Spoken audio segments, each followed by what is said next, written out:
Hi everyone, this is an apostrophe about what kind of the noise you get. Let's continue our game of Chaos Head Noah running on Nintendo Switch. I don't know about what kind of the noise I get. That is a great question.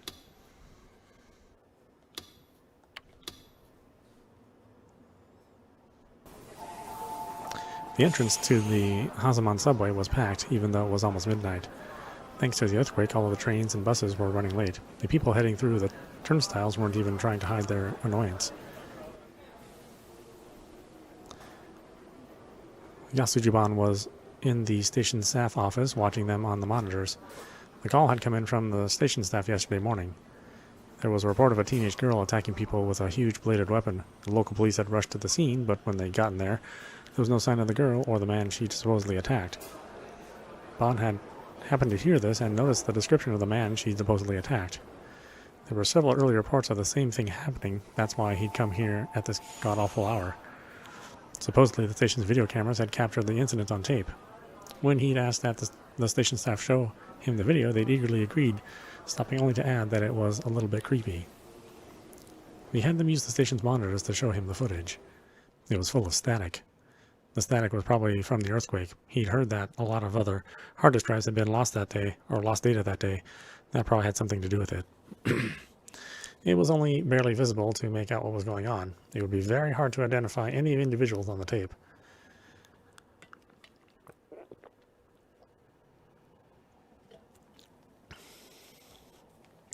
The monitor was showing a single man. He was on the right side of the screen, a distance away from the monitor, standing against the wall. The camera was showing a spot a distance away from the turnstiles, one you wouldn't use if you were just to get on a train. In fact, the only other people to appear on screen were people quickly cutting across the camera's field of view. The screen was so fuzzy with static that it was hard to tell, but he looked like he was short and extremely thin. He was wearing a heavy backpack, too. Bond couldn't imagine what he was doing there. He fast-forwarded the tape, and after an hour or so, something happened.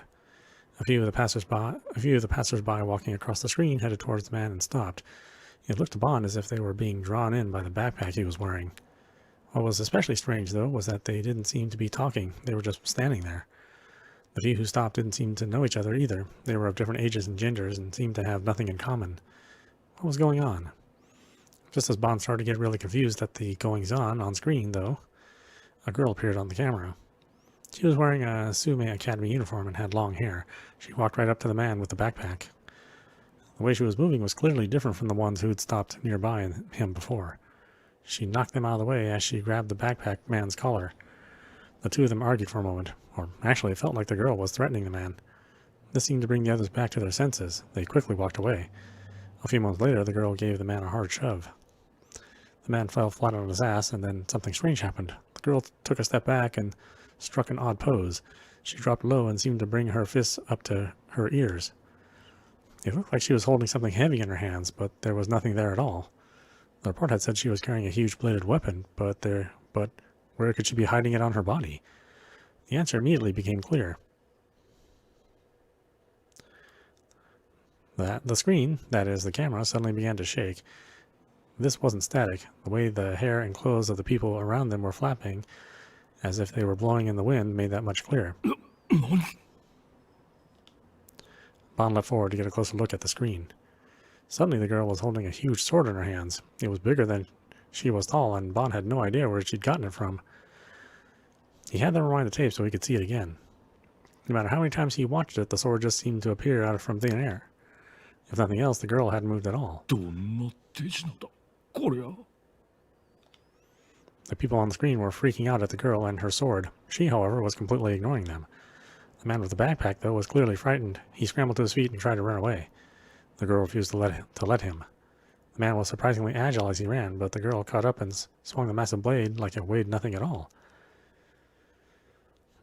The sword cut through the man's backpack like a tornado. The backpack knocked him to the ground, or the impact knocked him to the ground. He didn't seem to have been hurt, though. In fact, when the police got there, they hadn't found any blood at all.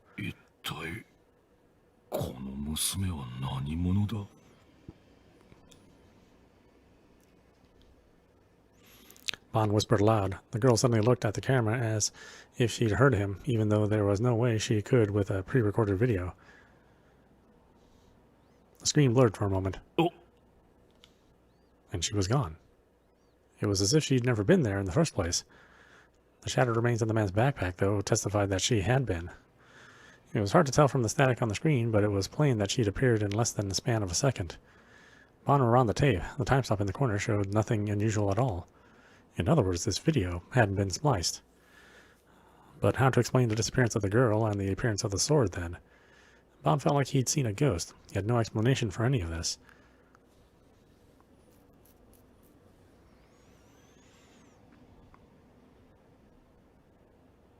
The world around me was perfectly white.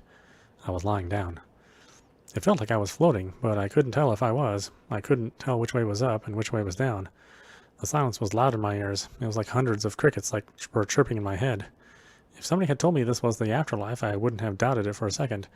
The place was just so monotone, empty, silent, orderly, organized, vacant, and peaceful. This must have been what the Buddha's brain was like after he achieved enlightenment. It wasn't like my brain at all. I wanted to stay here forever. All the crap I had to put up with the real world, the pain, the suffering, the emptiness, I didn't want to deal with any of it. And then a noise disrupted the silent white world. It was the sound of a door opening and the sound of somebody's footsteps. They were coming closer. Oni, 来たよ。よいしょ、よいしょ。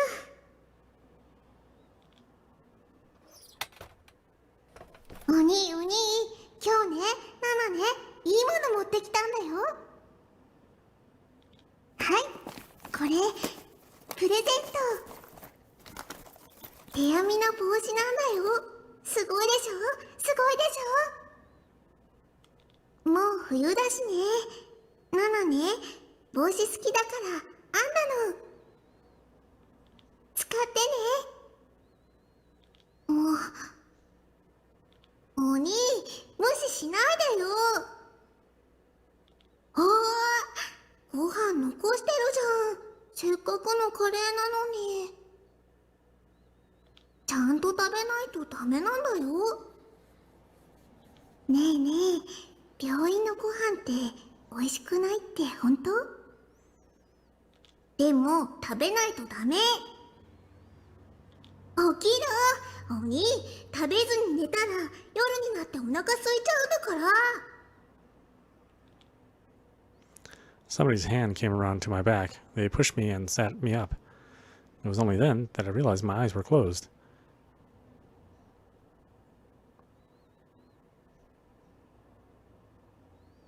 I opened them, and there was a small girl there. It was Nanami, my little sister. But she was so small. It was Nanami as she'd looked several years ago. How many years, though? She had to be in elementary school, at least. The young Nanami scooped up curry with a plastic spoon and offered it to me, and I knocked her hand away. And for some reason, I swept the tray with the curry rice onto the floor with my arm.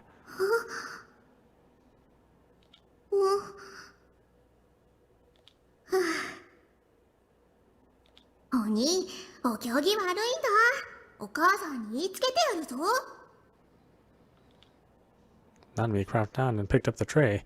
Next, she brought a washcloth over from the sink in the corner of the room and began to clean up its splattered contents. ほんと、世話が焼ける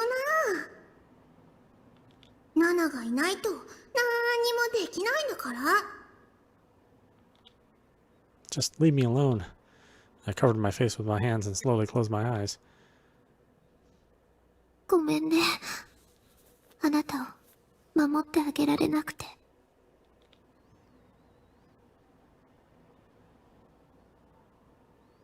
I slowly opened my eyes and saw a white ceiling. The white was dazzlingly bright. Dazzlingly bright? I blinked a few times. I tried moving my fingers. I brought my hand up to my face. My hand made a shadow, blocking the light. Only then I was free from the brightness. I'd been dreaming. It was a dream about Nanami. Nanami had always been such a little grown-up. The tendency of hers had only gotten more pronounced when I'd stopped talking to everybody after the bus incident. My parents just became overprotective, but whatever mean things Nanami might say, she would always try and take care of me.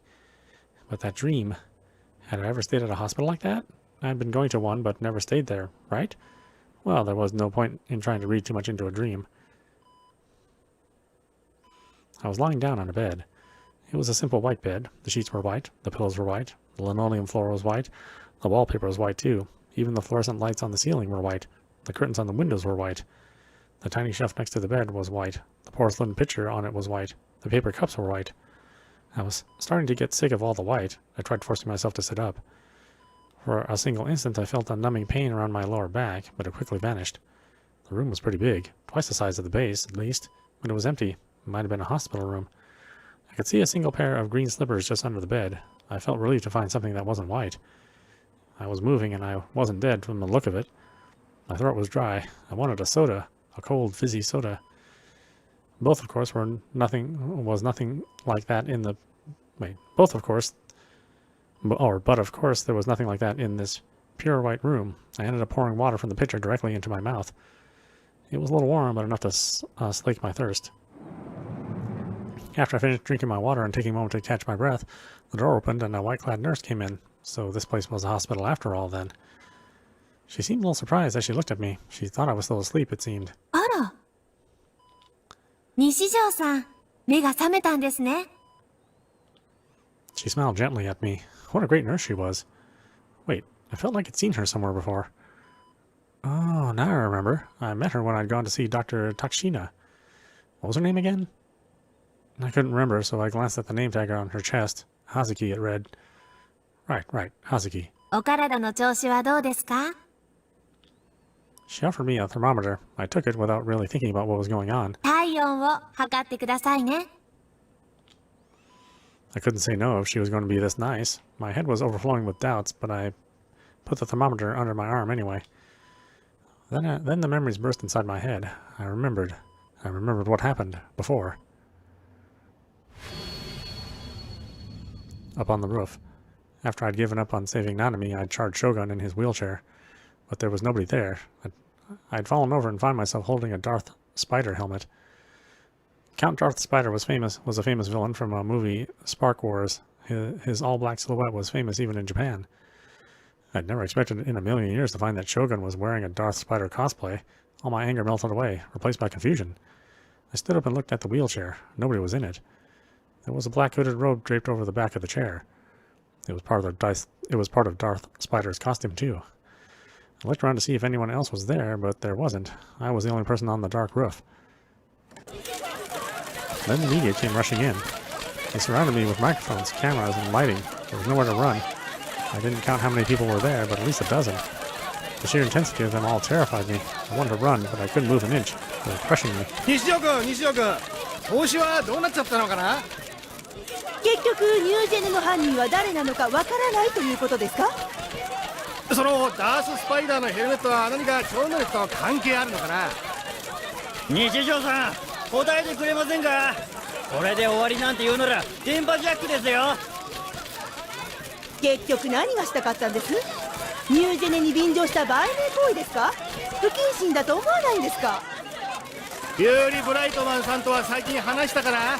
どんなこと話した? 地震とニュージェネについて何か関係あると思いますか? その手に持っている美少女フィギュアは何らかの儀式的なアイテムと考えていいんですか?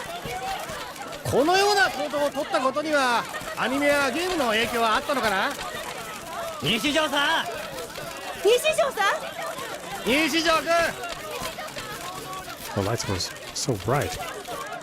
It felt like my flesh was burning under a midsummer sun. There were so many people around me that the heat of the body was making my head feel woozy.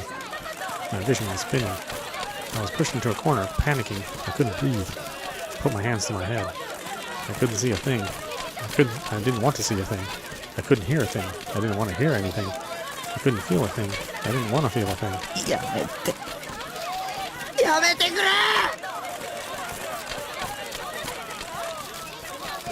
And as I screamed, my mind went blank, like it had short-circuited.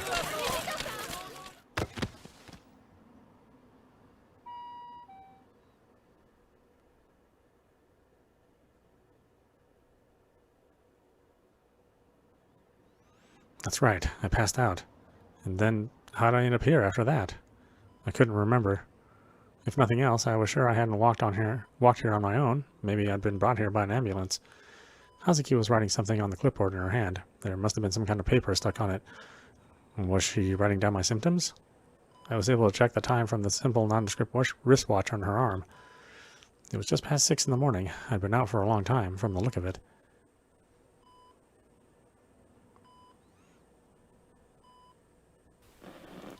But why this hospital, though? If Hazuki was here, that meant it was the only one. Wait, if Hazuki was here, that meant it was the one I usually went to. This place was a big general hospital. I could see somebody deciding to bring me here. But something still didn't seem right. I wasn't sure why Hazuki would be the one assigned to me. She worked in the psychiatric ward, right? If she was here, did that mean this room was usually used by mental patients? Maybe the beds were all full because so many people were hurt in the earthquake yesterday. Maybe the beds in the mental ward had been the only ones open. Or maybe they thought I had collapsed because of some mental disorder. Well, if they did, they weren't that far off. I was starting to feel more and more depressed. 昨日ご家族がお見えになっていたんですけど、西条さんの意識が戻らないので、日付が変わる頃にお帰りになりました。今日は診察時間が始まる頃にお母様が来るそうですよ。I nodded since I didn't even have the strength to answer. Mom, I'm the most embarrassing son in all Japan. No, maybe the entire world. Why did it have to be on TV? The whole country had seen me up there sobbing and crying. It was almost certainly on YouTube too. I didn't know why they were saying I was some kind of psychic boy, or why they'd want to broadcast every move of a creepy loser otaku like me on the day of the huge earthquake.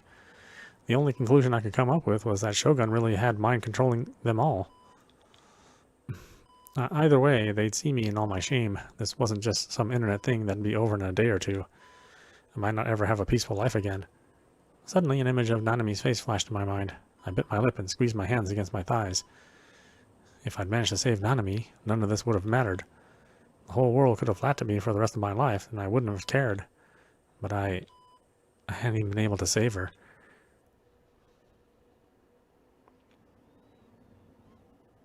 Nana.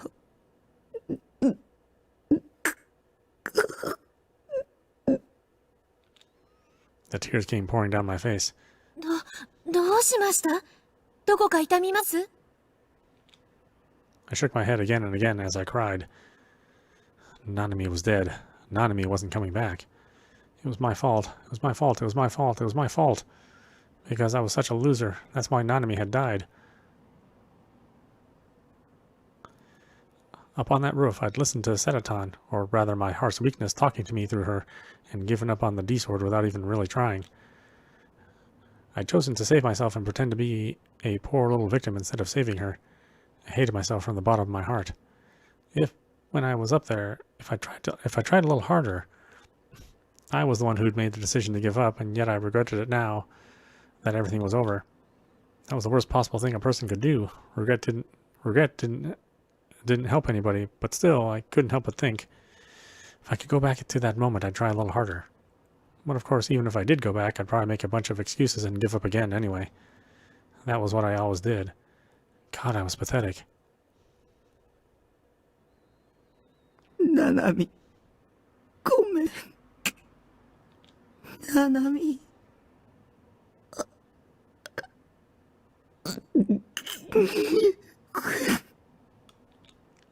Hazuki rubbed my back to comfort me. I was such a failure. I was even causing trouble for this nurse, and she had nothing to do with it. But the tears kept coming. 何か後悔していることがあるんですね。でもきっと妹さんも許してくれますよ。How did she know Nanami was my sister? And I didn't want to hear something so cliche. I hated to say this about Hazuki when she was being so nice to me, but there was no way she could understand how I felt. I hated myself so much. I was so pathetic. I kept looking for other people to comfort me when I only cared about myself. I'd be better off dead. Maybe I really should kill myself. 昨日もしきりに西条さんのことを心配していましたよ。とても可愛らしい妹さんですね。What was she talking about? ナナミは妹は死にました。 Shogun had kidnapped her. He chopped off her arm. He'd locked her up somewhere. And she'd probably died there, all by herself and lonely. The thought of it made me feel like my heart would burst. そうなんですか？ごめんなさい。勘違いしてしまって。I'd always thought Nanami was obnoxious, but thinking back, we'd been siblings for 16 years. She'd always called me a jerk, but she'd always been worried about me. She was always so annoying because she was trying to break me out of my miserable life. When she brought something to eat from home, she didn't just give it to me. She always tried to make sure we ate together. Normally a girl that age would be trying her best to ignore a creepy older brother like me. Nanami might have been mean, but she always talked to me. She always listened to what I had to say. At school even, instead of ignoring me, she actively tried to talk to me. I was pathetic. I was a pathetic version otaku, but Nanami had always treated me like I was her brother. Like I was a person. She was one of the few things that kept me going. Realizing that when it was too late didn't change anything though. でも、だとしたら、鬼ってどういう意味なのかしら？ Huh? I looked up, unsure of what she meant. My eyes were so teary I couldn't see the look on her face. What has she just said? 眠ってる西条さんを、お兄、お兄と何度も呼んでいたから、その印象が強くて。There was only one person who called me that. それ、本当ですか？ I was so excited that I got out of bed and went over to her. はい、何がです？妹がナナミがここに来てたんですか？いえ、はっきりお名前を聞いたわけでは。僕のこと鬼って呼んでたんですね。ええ。ナナミは今どこに？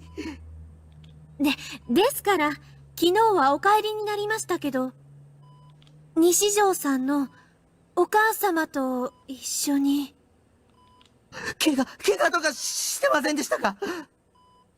はい。いえ、特には。元気だったんですね。ナナミは元気だったんですね。はい。いえ、ななみさんかどうかはわかりませんけど、昨日いらしていた女の子は元気そうでしたよ。Nanami was alive. From what Hazuki was saying, that much seemed clear. I sat back down on the bed. My brain was close to total shutdown. What had happened? Shogun said he wouldn't give Nanami back unless I finished the quest. Had he released her out of pity? Was that even possible? Or had she run away on her own? But then what about the hand that showed up in my room? Hazuki had even said she wasn't hurt. もしかしたら君の家に送ったあの手首は別人のものかもしれないよ。So he wasn't lying when he said that. Shogun had just been toying with me. He'd deceived me. No, the fact that he deceived me didn't even matter now. そっか。 So she was okay. She was okay. She was okay. Nanami had never been kidnapped in the first place. While I was on top of O-Front trying to grab that D-sword, she was probably at home reading manga in bed or going to karaoke with her friends and singing off key.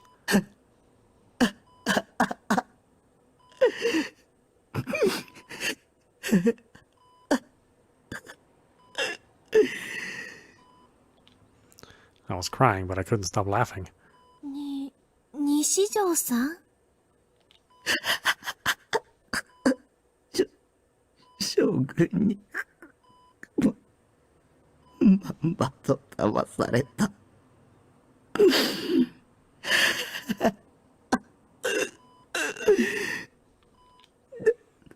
なんという壮大な釣りだよ。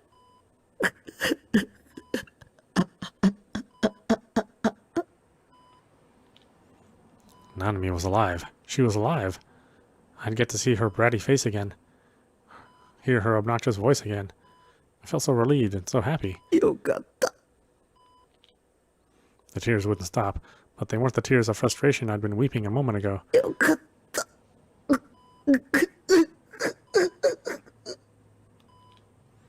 Maybe I was a total failure. Maybe I'd given up on trying to save Nanami on my own yesterday.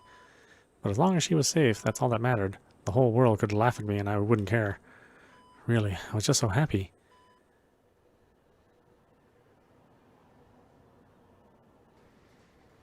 There was another meeting being held in the big conference room at the Shibuya police station today. All the detectives looked exhausted, and none of them were looking forward to more hours of useless discussion. As Masunaga started asking the various officers for their reports, Bond nervously raised his hand. ちょっといいですかね。なんだね。 It wasn't just Matsunaga who looked suspicious. Even Suwa in the chair next to him and the rest of the detectives too looked suspicious.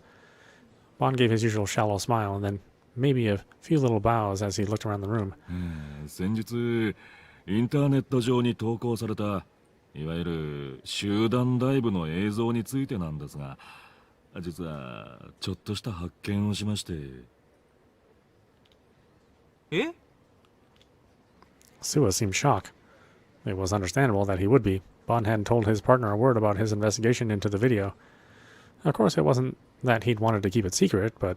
バン警部補、君は確か貼り付けの捜査担当だったはずだが、なぜ集団ダイブについて調べている？ Well, that was why. Bond had been ignoring the task force orders and going off on his own, and he didn't want to get Suwa involved. That would be a great way to ruin the career of a promising young detective. まあとりあえず見てくださいって。Bond gave a sheepish smile as he took large photos out of the file folder in front of him. He pinned them to the board with magnets. これはどっちも集団ダイブの現場となったコーネリアスタワー屋上の写真です。右の写真は例のミュウツベ投稿映像から抜き出したもの。左のは昨日の夜私がタワー屋上に行って撮ってきたものになります。何か違いに気づきませんか？あ、Murmurs spread throughout the room. 背景がね、違うんです。投稿映像のカメラは北東へ向かってる。5人が転落したのが北東だったから間違いない。で、映像では3分29秒から約15秒間、カメラが左右へ大きく触れるんですが、その時に東に向いた時の映像がこの右側の写真なわけです。コーネリアスタワーの東、つまり六本木方面ですね。東京タワーが夜景の中にしっかり映ってる。赤いから目立ちますね。でもね、もう一つよく目立つものが映ってないんですよ。Han narrowed his eyes and stroked the stubble on his chin, a self-depreciating smile on his face. 六本木ビルズですよ。A look at the photos showed he was right. There was no sign of the lights from Roppongi Bills. But in the photo that Bond had taken yesterday, the lights from the windows of Roppongi Bills could clearly be seen next to the Tokyo Tower. で、たまたま見つけたんですが、コーネリアスタワーのホテルロビーにタワー完成当時のパネルが展示してありましてね。そのパネルの一つがこれ。Bond took out another photo from his folder and pinned it next to the other two. It was another photo from the roof, this time taken during the day, not at night. 六本木ビルズが映ってますよね。建設中ですが。The rumors in the room grew even louder. Even Matsunaga was staring at the photo silently. A stern expression still plastered on his face. コーネリアスタワーの完成は2001年。六本木ビルズの完成は2003年。タワー完成当時の写真では、当然ながら六本木ビルズは建設中で、まだ高さもほとんどない。だが、集団ダイブが起きたのは今年2008年だ。映ってなきゃおかしいですよね。六本木ビルズ。ちなみに投稿映像に細工された形跡はなかった。つまり何が言いたいんだ？ Matsuoka sounded impatient and annoyed. 非常に言いにくいんですが。まさか先輩、この映像が撮られたのは2003年以前、つまり5年以上前って言いたいんですか？ Hey, come on now, Sua.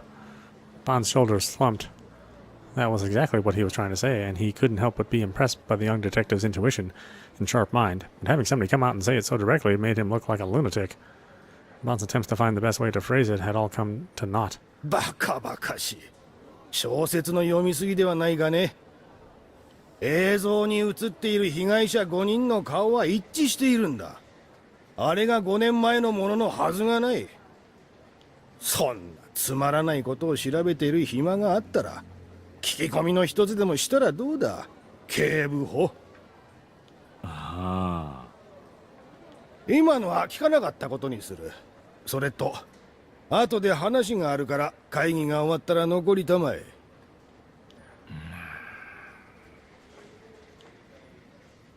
Bond sighed a little, gave up and sat down. Well, he hadn't expected it to work in the first place.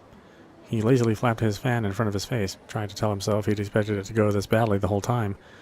Of course, Bond himself had no answer to the question of what Roppongi Bill's not being in the video meant.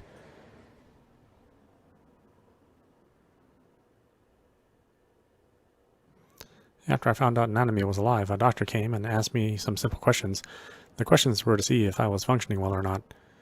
I gave half-hearted answers, as I decided to get out of the hospital before my mom came. I just embarrassed myself on national TV. How was I supposed to face my family? And if Nanami came, I was sure to start crying from sheer joy. And then Nanami would say, "Don't make me worry like that, jerk." She'd be totally serious too, and I'd have no idea what I'd been through. Imagining the embarrassment made me feel almost physical pain. I decided to make a strategic retreat before it actually happened. After eating a small amount of the disgusting breakfast they brought me, I slipped out of my room. I went down to the first floor and through the lobby. Since the hospital wasn't open, the outpatient hall wasn't packed with seniors like it usually was. When I got to the front door, I walked right out it. Fortunately, the automatic door opened just like it was supposed to. Leaving the hospital might get the doctors and nurses mad at me, but I could always go back here once everything had calmed down.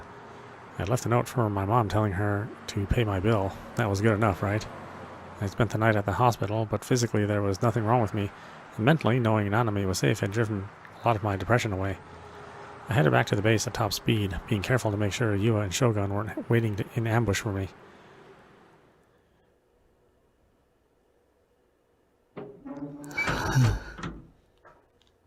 I was back. My mental state was completely different than it was when I'd left. Now I felt great, of course. If anything, I wish I could speak to the me who'd left here yesterday. You're about to get trolled, mate. Don't need to worry so much. Nanami's fine, lol. Foo-hoo-hoo. I'd say something like that. Yesterday had been really awful. Everything had been awful. It started with that weird call in the morning, then the earthquake. Then I'd lost the data on my hard drive, and I'd had to witness ISA's suicide attempt up close. And then there was that email from Shogun, and he sent me a severed hand. A severed hand. The joy I was feeling faded instantly. I gulped and turned towards the fridge. The hand was still inside. Before I left, my head had been a total mess. The best idea I'd come up with was to put it in the fridge. It might rot if I left it out, and the blood smelled really bad too. There were lots of sci-fi anime movies where people lived for hundreds of years in cold sleep, right? It was kind of the same as that. Yesterday I'd been really thinking that when Nanami was safe, if I'd kept her hand in good condition, maybe they could do an operation and put it back on. If that wasn't Nanami's hand, then whose was it? And how to explain the bangle on the phone? If I wasn't mistaken, those both belonged to Nanami. When I'd called Nanami's number, that phone had rung. Or maybe that was all part of Shogun's plan. Was it really possible to make such a perfect copy of her hand, though? もう一度確かめてみるべきかも。I really didn't want to, though. The severed hand was just disgusting. Just imagining it made me want to throw up, even if it was Nanami's.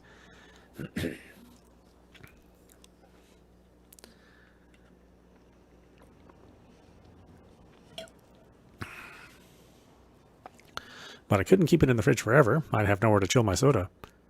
I thought about getting the cops to come get it, but then I remembered they thought I was the NewGen killer. It would be suicide to call 110 and tell the operator, "Can you please come get this severed hand?" What should I do? Should I throw it away? But if it was Nanami's, it would be a bad idea to throw it away, right? You could even put Could you even put severed human hands in the garbage? Was that against the rules? If you could, would it be burnable garbage? Non-burnable garbage? I scratched my head and hard. There's no point in thinking about it. For now, I could start by taking another look at the bangle on the wrist and the phone in the hand. I could try and see if they were Nanami's or not. I stood in front of the fridge and grabbed the handle. I closed my eyes and took a few deep breaths. The idea of having Rimi come and open it for me crossed my mind. It was tempting, but I quickly discarded it. Even if Rimi was on my side, a human hand in the fridge would freak her out. She might decide to abandon me and turn me over to the police. I had to deal with this myself. I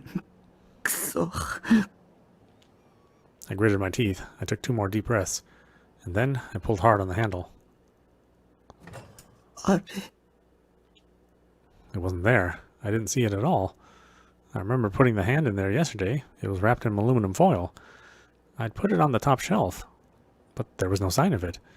The only things in the fridge were a few soda bottles and a few rotting oranges, nothing more. It had just disappeared. I crouched down and checked the back too. It wasn't there. There wasn't much else in the fridge. There was no way I could miss it. Or maybe I was only telling myself I'd done that, and I'd just left it where it was the whole time. I closed the fridge and looked around my garbage-filled room. The big box with a hand inside. What had I done with it? I thought I remembered throwing it into a corner. My memories of last night weren't clear at all. So much had happened yesterday that I'd overwhelmed my brain. Everything had been so crazy that I hadn't had time to think. Calm down. Think. Get things straight in your head. Try to figure out why the hand that was there yesterday suddenly vanished.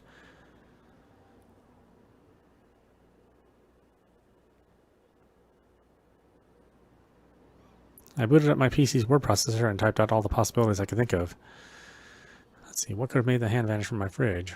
I was mistaken. I put it somewhere else in the room. I took it outside and threw it away somewhere yesterday. Shogun took it. The police secretly searched my room and took it. The media broke in and took it. There was never a hand.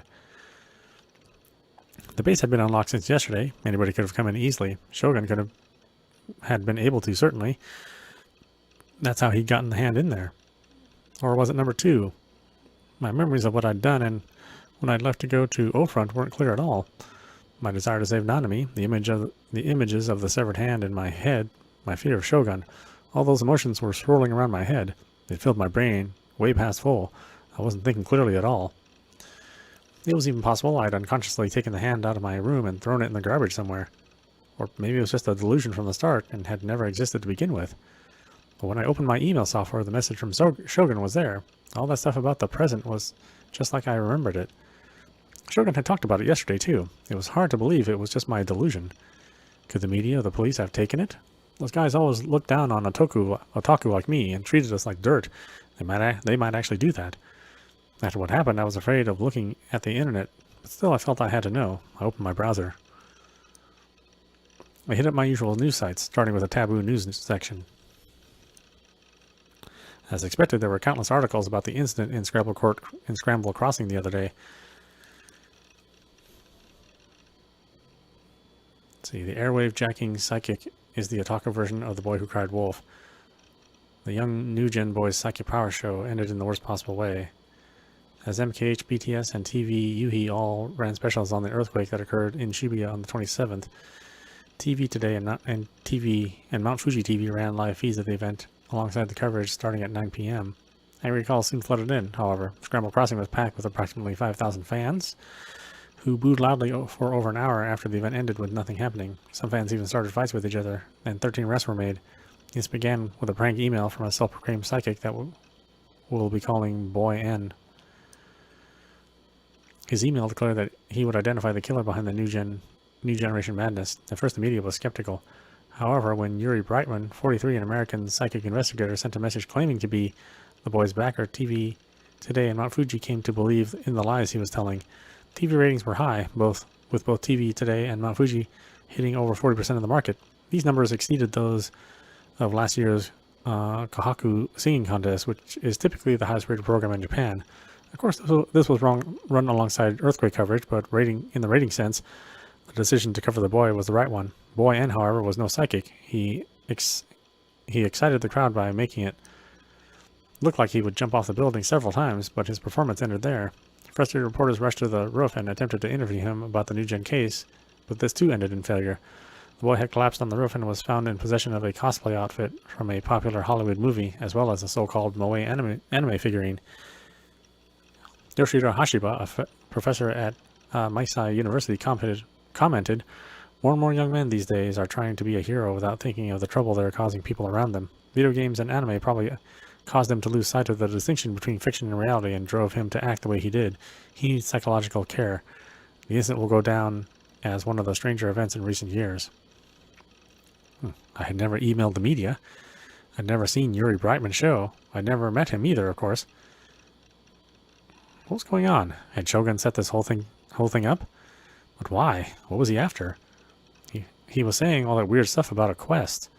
Why would he even bring in the media to put me on TV if he wanted to force me to get the D-sword? I couldn't figure it out. What was Shogun trying to accomplish? He'd even let Nanami go.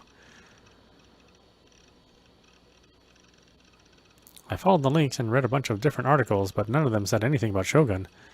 There'd been practically no time between when I'd body slammed into Shogun and when the media had showed up. Even if he'd managed to escape somehow, the media must have seen him. There was no way he could get out of there in such a short time, especially since he was in a wheelchair and couldn't walk. I looked at Achan too. Of course, the place was in an uproar. Comment after comment was listening my real name.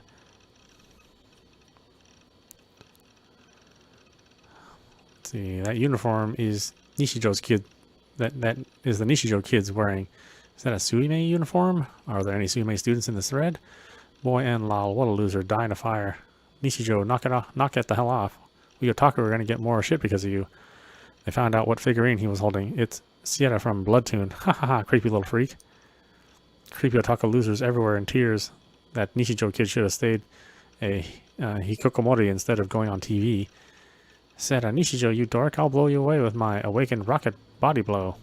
Already known, one of his classmates from last year came. They were all having their fun at my expense. They were making fun of me without having any idea about how I was feeling. That channel could really be scary when they didn't like you.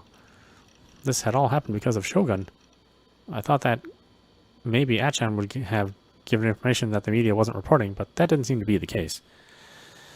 I couldn't find anywhere that talked about somebody besides me being up on the roof of O-Front. It was as if the person named Shogun had never even been there. Maybe what I'd seen hadn't been the real Shogun, but some kind of illusion. If Shogun was real, there was also the possibility that the figure in the wheelchair was just a hallucination I'd created.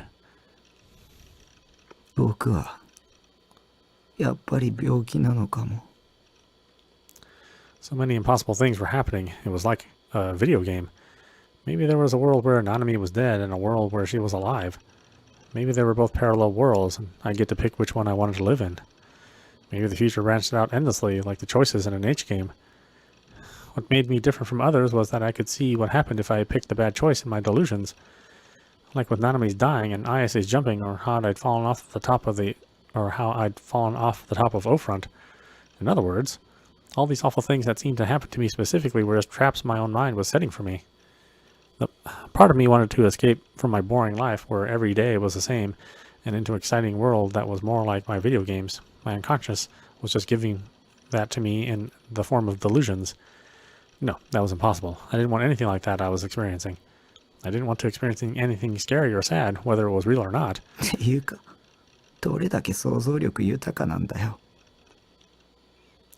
All these ideas I just thought up were just stupid childish delusions, weren't they? I sighed and leaned back in my chair, looking up at the ceiling. It was hard to tell what reality even was. It felt like everything was a lie, and my world an empty, hollow place.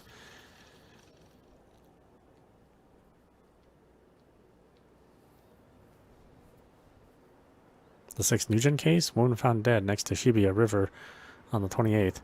Cause of death, suffocation after eating her own hand and getting the bones stuck in her throat.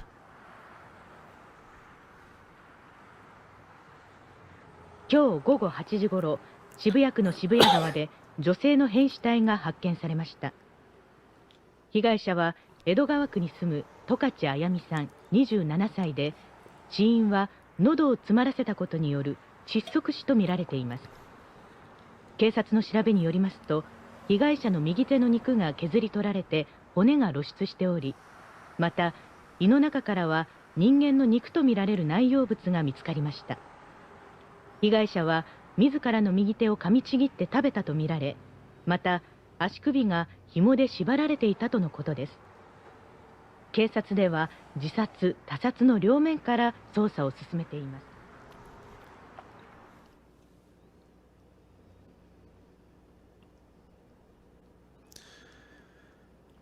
Ever since the Intensity 5 earthquake hit Shibuya, the atmosphere of the town had changed for the worse. Crime was way up, and it wasn't just kids getting into fights anymore. There was a huge increase in theft, particularly smash and grabs. The media was using the phrase "new generation" to inspire feelings of danger and claustrophobia. It had gotten so bad that some of the stores were shutting down until all this was over. The weekly anti-NewGen protests had suddenly turned into riots. A huge horde of people had descended on the Shibuya police station. They'd clashed with the police over and over. 100 people had been arrested. Just like they had with the Psychic Boy, thousands of people had appeared out of nowhere to watch and enjoy the show. There was a huge, clearly visible difference between the people who were visiting Shibuya and the ones who lived here. The former type was hoping for more fun and excitement. The latter were suffering miserably from the lawlessness in the ward and begging for police crackdowns. And then, as if to make things even worse, the 6th NewGen incident happened, and of course they hadn't caught the killer.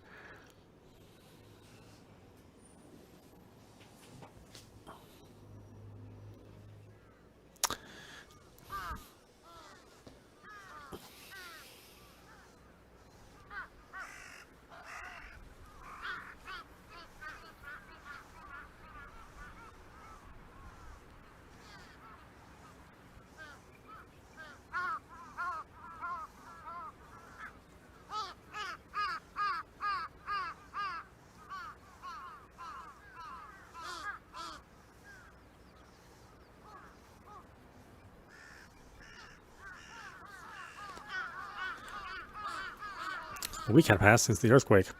Sometime in the past few days, the school had sent me notice that I was suspended. Even if I hadn't been suspended, I wasn't in a mental state where I could go to class. Another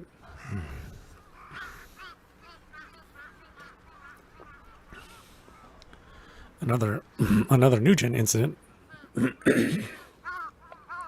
My mouth is so dry.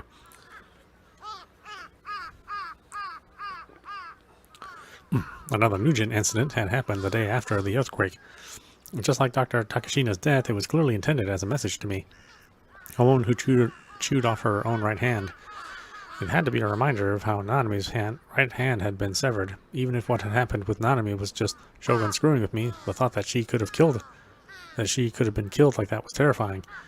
And besides that, I was now famous in a bad way and terrified of leaving the house. If I had the option of going to live in a cave somewhere, I would have taken it. Even going to the convenience store to get food was painful. Some days I'd eat nothing at all. I couldn't walk with my head held up while I was outside. It always felt like somebody was laughing at me. I was scared of other people looking at me. I didn't want to talk to anybody. Some people from the media came by several times, but I ignored all of them. I hadn't called home or talked to Nanami. I even quit ESO for the time being. If somehow somebody found out I was Nightheart, that would be just awful. A week. Was that enough time for things to calm down, or not enough? There used to be a saying that rumors would last for 75 days, but that was a long time ago. Trends change incredibly fast now. Popular phrases would be completely forgotten by the following year. Slang that everybody used online would be dead and forgotten in months. Every day the TV was in search of heroes, idols, and villains to consume and then discard. Even with NewGen, by the time of the sixth murder, At Channel wasn't nearly as excited as they'd been during the first. Everything disappeared from people's memories so fast. I hope that, like those other trends and fads, what happened a week ago had faded completely from people's minds. I was overly optimistic, but I couldn't help but hope anyway. My head and stomach hurt. I sat down on my usual bench to calm myself down. I knew exactly what Seraton would say if I had asked her. そんなに苦しむぐらいなら、もう学校になんか行くのやめればいいっしょ?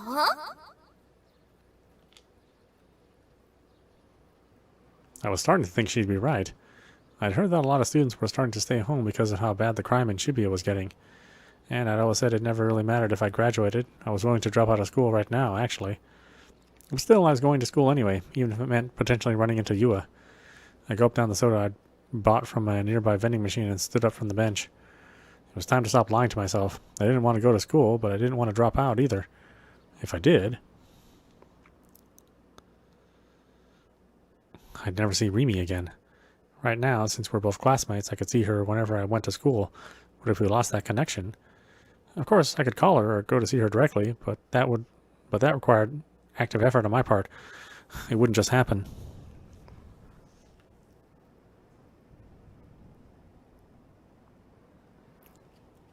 And an active effort like that was beyond me, too. In fact, I hadn't seen Rimi in a long time. 私が一緒にいてあげる。That's what she'd promised me, but she hadn't contacted me in over 10 days. Maybe she'd seen me embarrass myself on TV and decided she never wanted to talk to me again. A thought made me so scared, so sad, and so lonely. Nobody, not even Nanami, came to see me. The internet was saying the most horrible things about me, and you and Shogun were still out there waiting for me. I said I didn't want to talk to anybody, but the loneliness was killing me. I wanted Rimi to come see me. I wanted her to hold me gently and tell me she was there for me. I was probably relying on her too much. But it was her fault. The one who taught me how warm 3D girls could be was Rimi. Once I'd known that warmth, I wanted to experience it again and again. The piece he had given me was something I couldn't get from 2D or delusions anymore. Delusions weren't enough to keep me going. I needed to see Rimi.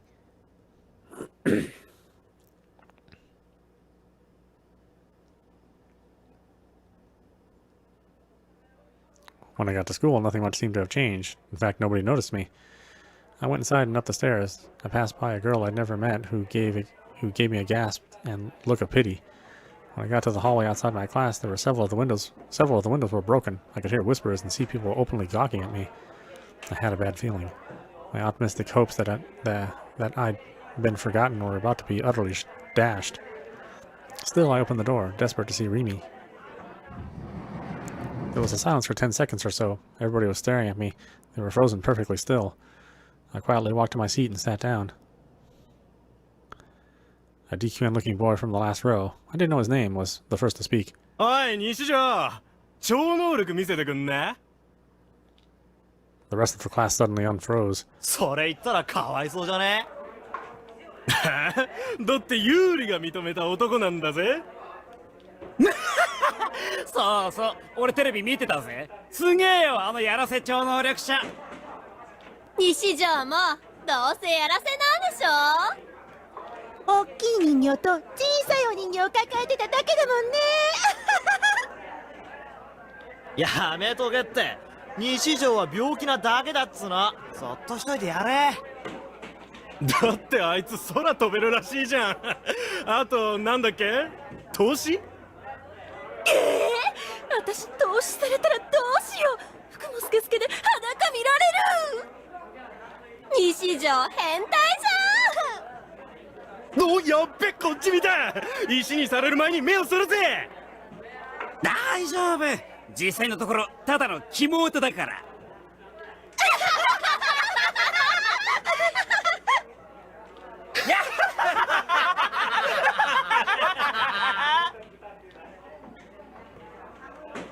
Oh no.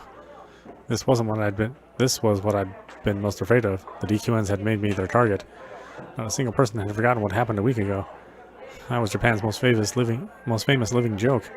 The boy who told the whole world he had psychic powers, only to pass out holding an anime figurine. There's no point in telling them I wasn't psychic. The truth didn't even matter anymore. The whole country already had their own story about what the truth was, and it was shared by tens of millions of people. Nobody could change that now. Nobody. Not me, not the media, not even Shogun. I was the fake self-proclaimed psychic with mental problems. I was the loser otaku creep. Nobody in the world was on my side. I hated how TV always made fun of otaku, but now I'd personally done something to damage otaku culture's reputation. I didn't have any psychic powers. I couldn't fly. I didn't have supernatural sight. I didn't have telepathy.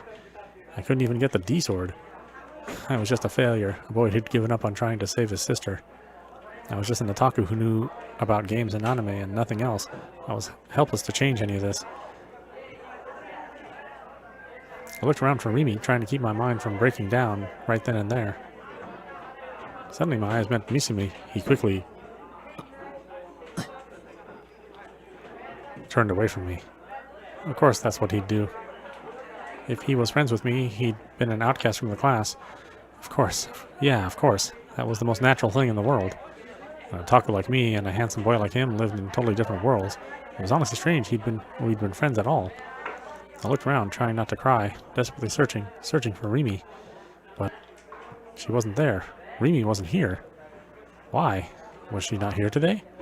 Today of all days? Now I had no way of contacting her. If she never came back to this classroom, I'd never be able to see her again. That's how it felt.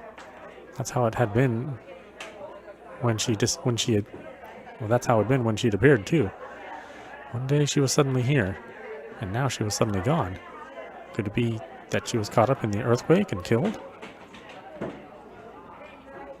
I tried as hard as I could to push the negative thoughts from my mind, but it didn't work. I started feeling more and more depressed. Gloomy, dark delusions were filling my heart. Did a girl named Rimi Sakihata even exist?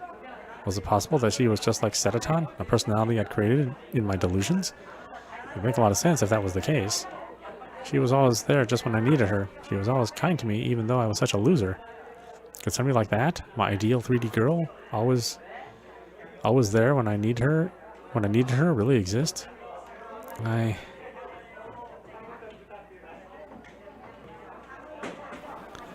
didn't have any reason to come to school anymore. My one reason had disappeared.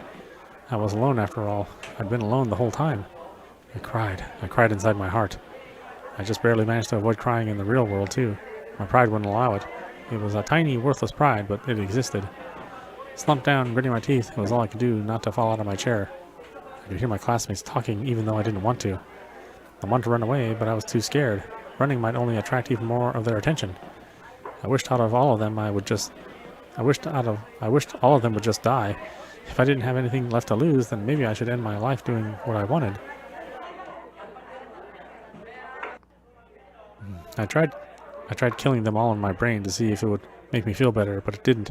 It wasn't enough to avenge my humiliation. They were still looking at me too, taunting me with voices so loud they echoed throughout the entire class.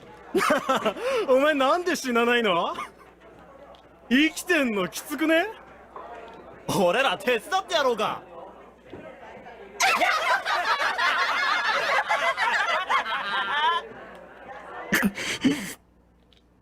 I put my hands tight over my ears and tried my best to endure their taunts.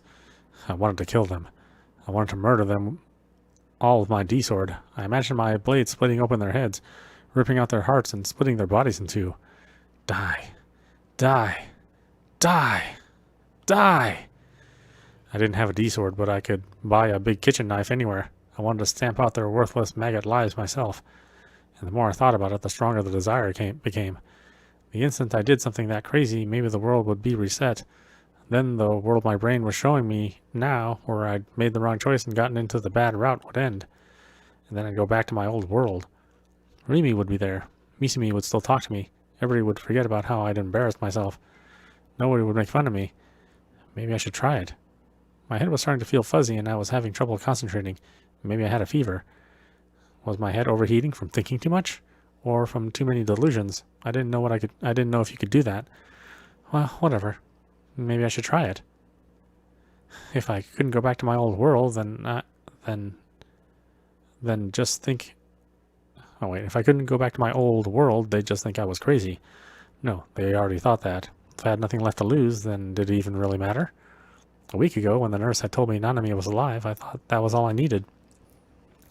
I thought that if Nanami was alive, nothing else mattered. My life didn't matter. I didn't care if they thought I was crazy and sent me to the hospital. I hoped it was the same hospital as Ayase. Where did she end up anyway? That prison-like hospital she's supposedly been in before? Even that would be preferable. I'd be at least a little better than being at school without Rimi. The impulse to do something awful was boiling up like magma, and I was losing my capacity to control it. I slowly stood up. The laughter started bubbling up, and I couldn't stop it. The whole class was staring at me, their expressions frozen on their faces. Don't look at me. I'm not worth looking at. And suddenly, I heard a girl's voice.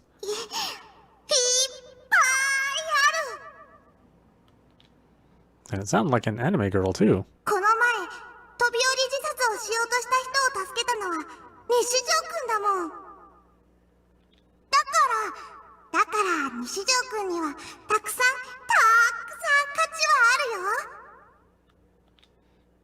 Who was that? Who was speaking to me? I looked around the classroom again. Everyone's still frozen silent at my strange behavior. I couldn't see anyone speaking. And anyway, that voice, it felt strange, like it was coming from directly inside my head. Was I hearing things, or had I created another girl in my delusions?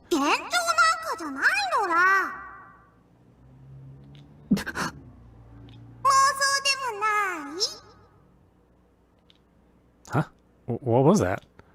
There was an answer to what I just thought. Were they reading my mind? No, it must be a delusion after all.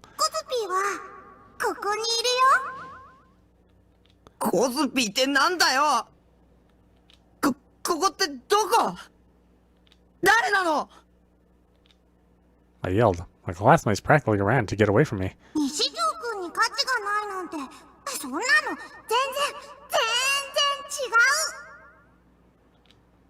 There was no answer to my question. The strange voice was continuing.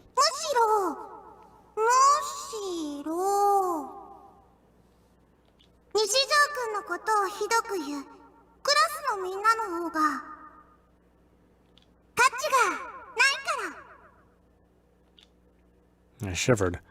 The voice kept talking to me in that happy, chipper tone, and this was the next thing it said.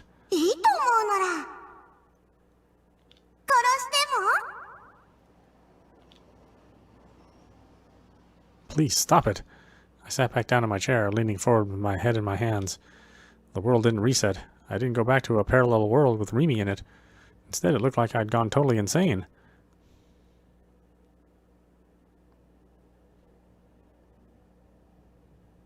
When Bond came back to Frisia's office for the first time in a week, things looked a little different. The piles of papers on the desk were nowhere to be seen.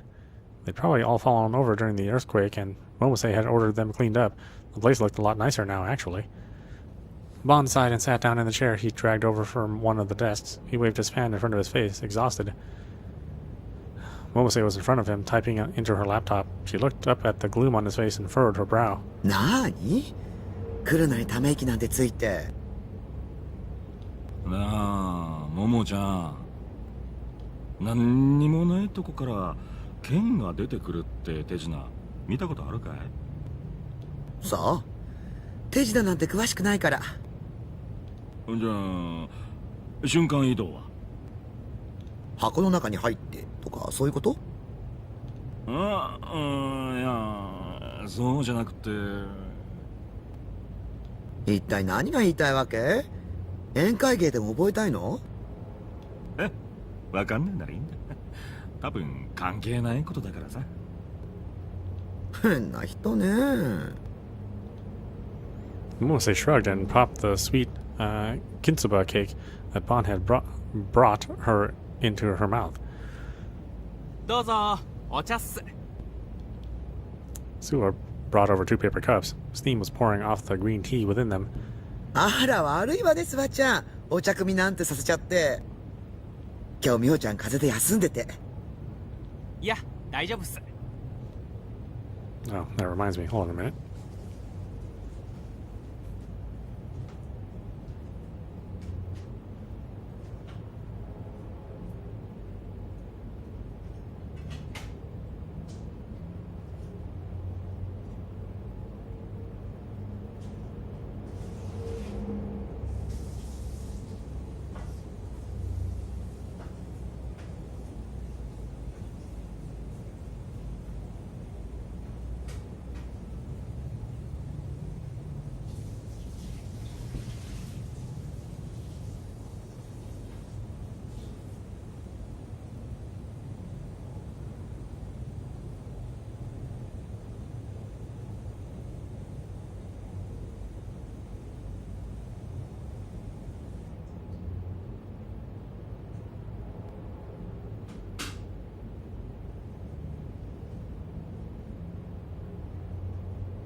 Okay.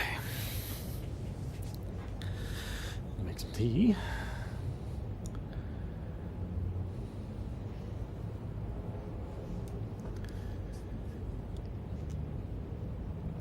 He gave her a brilliant smile as he handed the cups to her and Bon.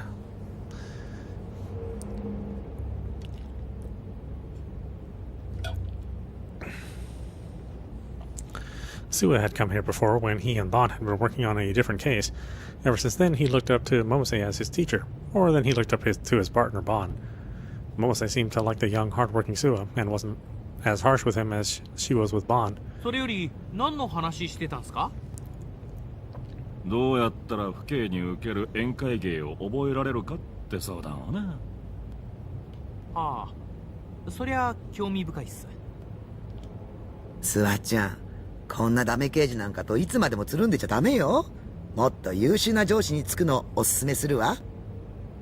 でないとあなたの出世街道が断たれちゃう。まるで俺が出世絶望的みてえな言い方だな。事実でしょ。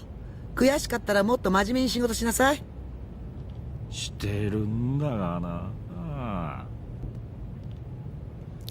Bon seemed unsatisfied, but Momose ignored him and offered Suwa the box of Kintsuba snack cakes. スワちゃんも食べて。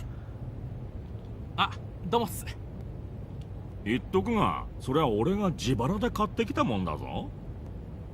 先輩、いただきます。As Suwa reached for a Kintsuba cake, Bon let out another sigh. それより二人ともこれを見て。The laptop was showing a line graph. The line was like a wave, slowly going up and down. Suwa walked around behind Bon and looked at the screen, confused. これ、何のグラフっすか？ここ1年の渋谷近辺の G レートよ。おかしいと思わない？渋谷の平均 G レートが世界的に見ても高いってのは、ももちゃんに教えてもらったんだぜ。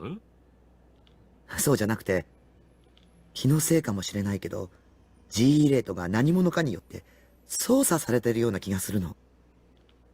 そんなことできるんすか？さあ。でもグラフを見ると、なんだか不自然なのよね。数値が小刻みに変動しすぎてる。10年ぐらい前まで遡って調べてみたんだけど、ここ5年ぐらいはずっとそんな調子なのよ。前に太田教授だっけか？その人が言ってたなんだっけ、 G レートが半年前から増加してるとかなんだが、その辺と関係あんのかい？太田教授の調査では G レートはそんなに細かい変動は起こさないっていうことなのよ。何らかの異常が起こってて、そこに人為的なものを感じるってことか。でも5年っすよ。それだけ続いてれば異常じゃなくて正常な状態と言えなくもないんじゃないですか？もう一つあるの。グラフを細かく調べていくと G レートは毎週末に伸びる傾向にあるのよ。週休2日のサラリーマンにはありがたいこったな。俺には関係ねえけど。ああ、土日に休み欲しいっすね。自分もう2ヶ月休みなしっすよ。Momose shook her head a little at the two detectives, who both suddenly had gloomy looks on their faces. 茶化してる場合じゃないわ。1週間ごとに定期的に変動してるのよ。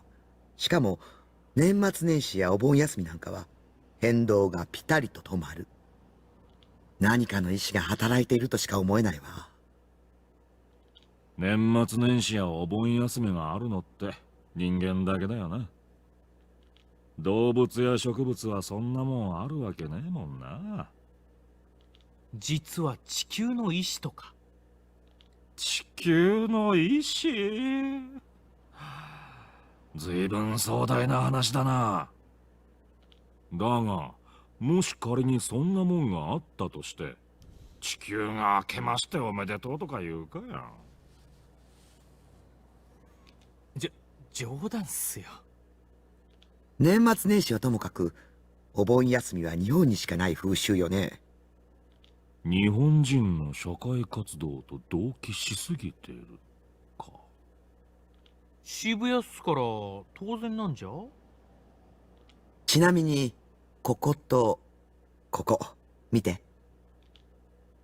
Momose pointed to a spot in the middle of the graph, and then another, at the very far right. The latter was the last day shown. この2箇所はすごく伸びているでしょ。一番右はこの1年の最高記録みたいだな。1年どころかこの10年で最高よ。日付は？真ん中は3ヶ月前。覚えてる？小さな地震があったでしょ。ああ、震度3でなぜか8人も死んだ。あれか。あの犠牲者ってなんで死んだのか理由はまだ特定できてないんじゃなかったか？さあ、そうでしたっけ？ Momose ignored the two detectives and continued. で、一番右はこの間の地震の日。おお。あの日、大規模な電磁波が発生したのは知ってるわよね。渋谷中のコンピューターが壊れたらしいな。俺はアナログ人間だからよくわからんが。自分も自宅のノーパソがやられたっす。復旧してる暇がなくて。あれは地震の影響で電磁波が起きたって言われてるけど、真相は全く逆かもしれない。電磁波の影響で地震が起きた。おいおい、そんなことテレビや新聞じゃ言ってなかったぞ。あくまで私の推測だけど、この2つの地震は天災じゃなくて人災かもって思ってるの。だってどっちも普通じゃないもの。前の地震では震度3っていう規模なのに8人も亡くなってるし、そして今回は震度5で118人。死にすぎって言いたいのか？さっきバンちゃん言ったでしょ？亡くなった方の大半は死因が不明って。そんなの尋常じゃないわ。まあ確かに。それに空が白く染まったっていう噂もある。そういえば時間が経つにつれて全く報道されなくなったな。マスコミに何らかの圧力があったのかもね。まさか。明和党か。おそらくそうよ。マジっすか？明和党とつながりのある企業団体を洗うべきかもな。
もうやったわよ。さすがももちゃん、相変わらず仕事早いね。で、Momose raised her hands and stretched. She tilted her head a little, and you could hear the sound of her neck popping. それらしい当たりはなし。お手上げよ。お手上げってももちゃん。やっぱももちゃんさんの推測が間違いなんじゃ。そうかもしれないわね。これでも結構時間かけて調べたのよ。本業そっちのけでね。でも行き詰まっちゃったわ。よほど巧妙に隠されているか。スワちゃんの言う通り、私の推測が見当外れでしかないのか。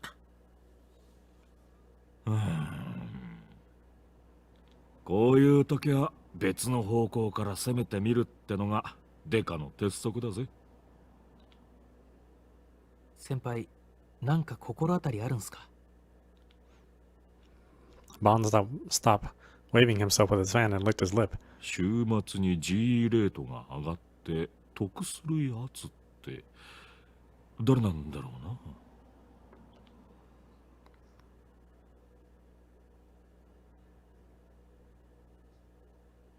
The strange voice had stopped, but I couldn't take being in the classroom anymore. I stayed in the bathroom for hours until afternoon classes were over. The only reason I didn't go straight home was that I was still hopeful I might see Rimi. So after school ended and everyone got home, I went back into the empty classroom. Rimi was waiting there. She turned to me and smiled. 石どこ行ってたの？待ってたんだよ。一緒に帰ろっか、タク。I thought maybe she'd be there to say that to me. I hoped that maybe somehow that would happen. But the classroom was empty. Nobody was waiting for me. I tried going to the courtyard. This was where Rimi had said she'd be with me. But now there was nobody here. Nothing moved but the lonely purple blooms in the flower beds which swayed in the cold autumn wind. I took out the red handkerchief from my bag. It was the one Rimi had given me. I tried sniffing it, but the floral smell was gone. Maybe it had disappeared when I washed it that one time. I had the handkerchief, but the scent was gone. I had the memories, but Rimi was gone. I was out here wishing to meet a girl who maybe only existed in my head. なんて。I was wandering the school after classes were over. なんて救いようがないんだ。僕って。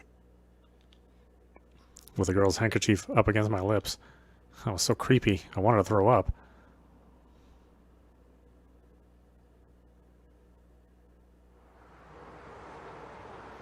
I left the school and started to wander around the city with no real goal in mind. I just stopped caring about everything. I wasn't even worried that Shogun or Yua might find me anymore. If anything, I was hoping they'd just kill me, preferably in a way that wasn't painful. My mood was one of complete depression. And seeing the way Central Shibuya looked right now only made me feel worse. Nobody had a smile on their face. Everyone's glaring at the people around them. It felt like a fight could break out at any minute. Just by walking around, I could see that some of the shops that would normally be bustling with customers had actually lowered their shutters all the way. And I couldn't be sure, but it looked like there were fewer cars, too. Even the loud TVs in front of the stations were silent. Instead, there was a distant howling of police sirens, angry horns, and screeching tires. There were no traces of the mess I'd caused last week.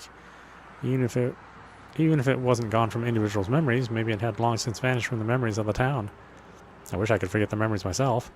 To know nothing, to be ignorant, to be stupid. That must be really nice. 無知は罪だ。知らない方が幸せなこともあるという人間もいるが、そんなのはただの甘えだ。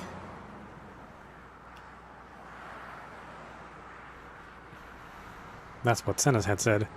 What's wrong with being naive? It wasn't that strong. I wasn't that strong. I was always looking for someone else to help me. I couldn't do anything on my own. I didn't want to do anything.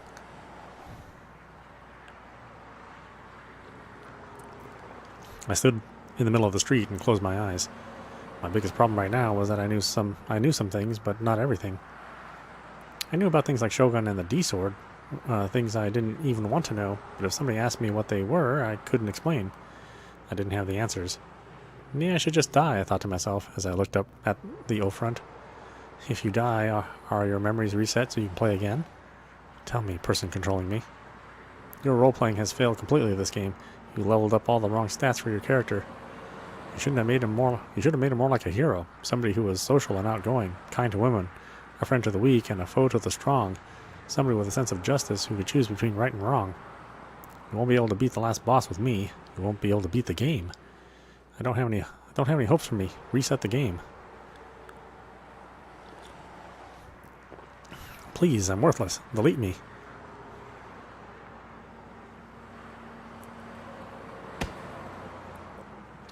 But I wasn't deleted. Instead, somebody slammed into my shoulder. おい、邪魔なんだよ。I thought I was hallucinating again.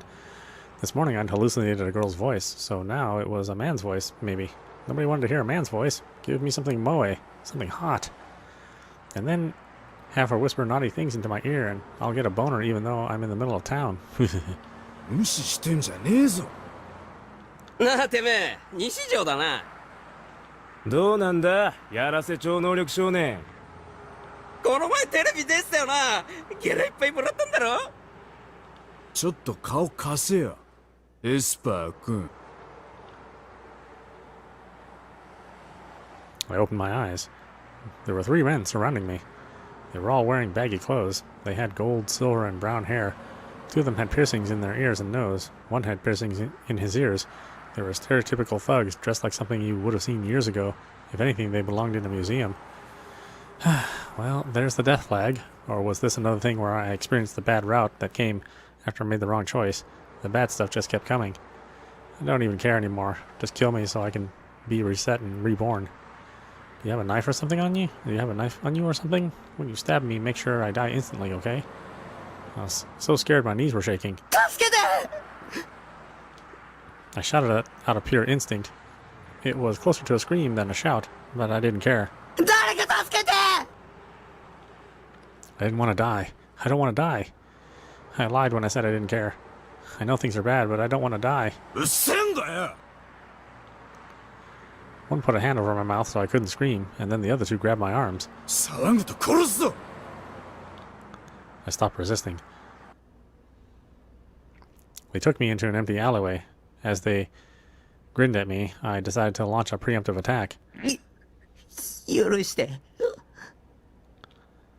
I got down on my knees and begged in a shaky voice. お金なら全部渡すから。それで見逃してください。I offered them my wallet. One of the DQNs snatched it out of my hands. へえ、お前金持ちだな。さすが超能力少年だぜ。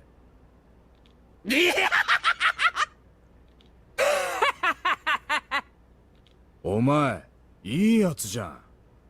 俺気に入っちゃったよ。I let out a sigh of relief as I kneeled on the ground. It looked like they were going to let me go. 俺らの仲間に入れてやるよ。入会金は100万円な。これ強制。本当はすぐ払ってもらうとこだけどよ。今日の夜までにしてやるよ。まあ、なんか超能力使って見せてくれたら、半額にしてやってもいいけどな。なんか言えよ。ん？超能力見せろっつってんだよ。できねえの？できねえのかっつってんだよ。I felt a sharp pain in my side. I might have broken a rib. I couldn't breathe. I was passing out. I was feeling dizzy. Then I saw the foot of the DQN in front of me. It was coming towards my face at incredible speed.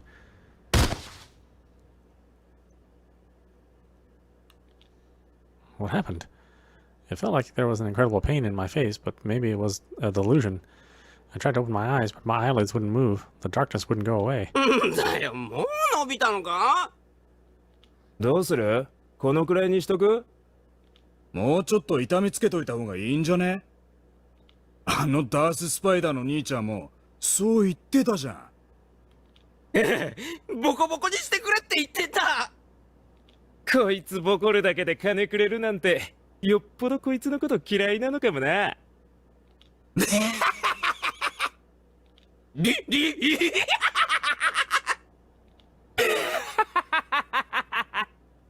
というわけなんで、続きまーす。俺らのこと恨まないでね。I'm sorry. I'm sorry. I want to kill you. I'm sorry. I'm sorry. I want to kill you.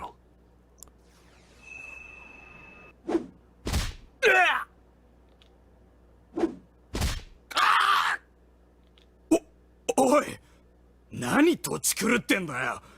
ふざけんなよ。なんだそれ。おい、よせ。やめろ。やめて。やだ。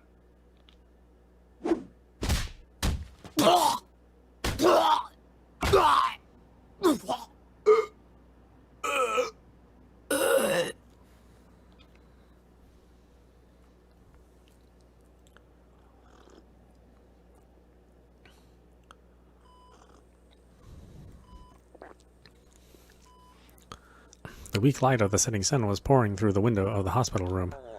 The color of sunset split the room cleanly between light and shadow.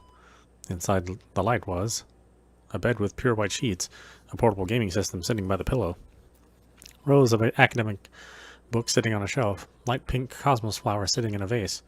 The room was neat and organized. Nothing moved. It was a room where time had stopped. Near the window, where the sunlight shone through, there was someone small sitting in a wheelchair. His back was to the window, and he wasn't moving. His breathing was so gentle and deep you'd wonder if he might be dead. His skin was wrinkled. His cheeks caved in. His eyes sank deep into his skull. He had no hair at all on his head. Looking at him, it was unclear if he was a boy or an old man. The shadow of the one who called himself Shogun stretched all the way to the room's door. For the first time, the world moved. The door slowly opened, and someone came from the dark alleyway into the evening light. Rimi Sakihara stood at the entrance of the room. She didn't come in any further. The setting sun illuminated her face, revealing the tension in her expression. もうやめよう。残念だけど、あの彼は、西条匠は消すべきだよ。Shogun didn't respond to her words at all. どうして？危険だから。There was a sadness and pain in her voice. She may not have realized it, but there were tears in her eyes. 私が消そうか。ダメだよ。Mimi couldn't tell if his lips were even moving. 彼にはやってもらわなくちゃいけないことがあるんだ。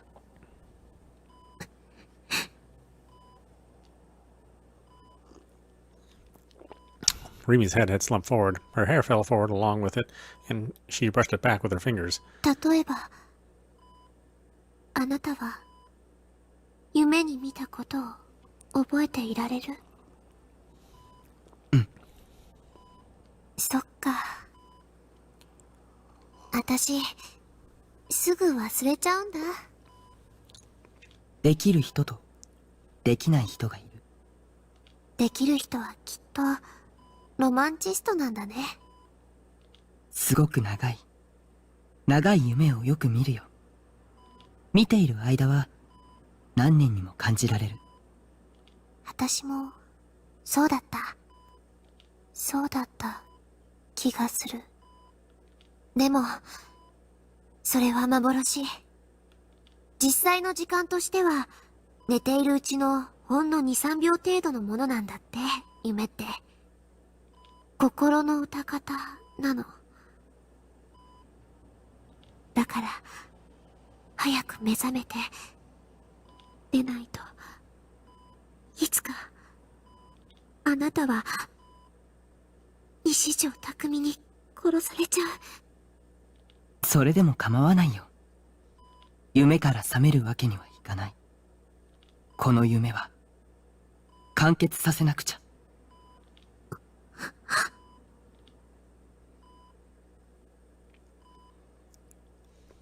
完結した夢の後には何が残るの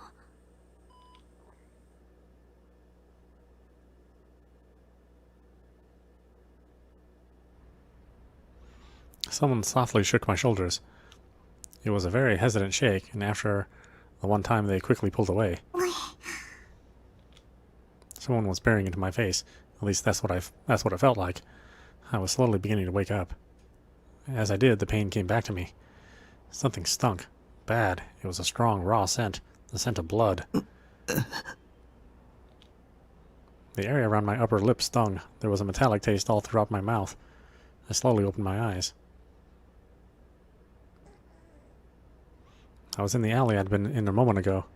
I was lying face down on the asphalt. Right in front of me was a pool of dark brown water that looked like it had dripped out of a garbage bag. I winced at the awful stench and stood up. My whole body ached. The area around my face hurt the most.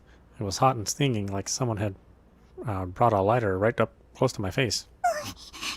Hold on a minute.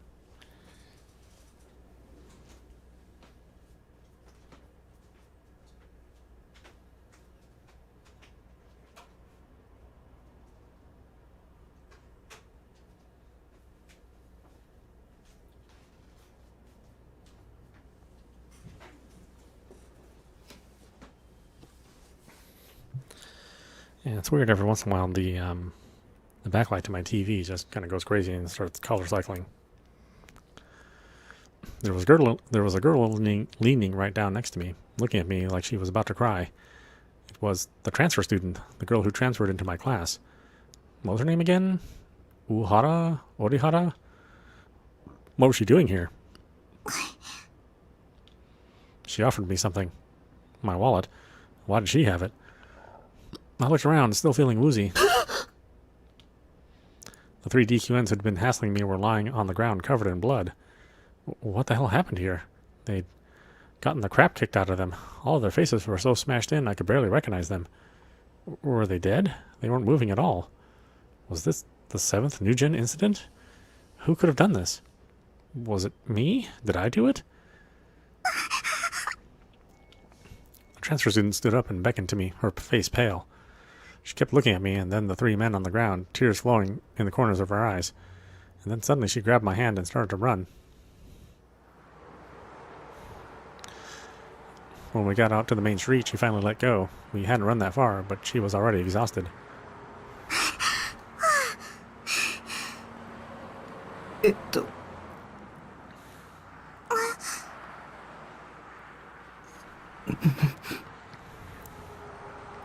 We both fell silent. Maybe she was like me and not really good at talking to other people. No, that didn't matter right now. What was going on here? The 3 DQNs had picked a fight with me and were beating me up. I must have passed out. I wondered how long I was lying there.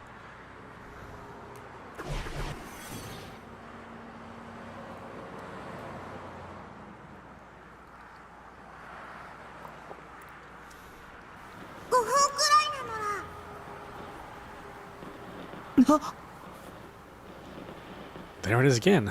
I was hearing it again. I thought that maybe somebody I knew was close by and talking to me, but I couldn't see anybody else around. Crap, why was I suddenly hearing this?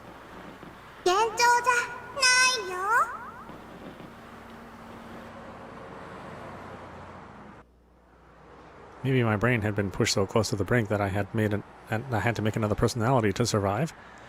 Maybe I did have multiple personalities, like Yua said.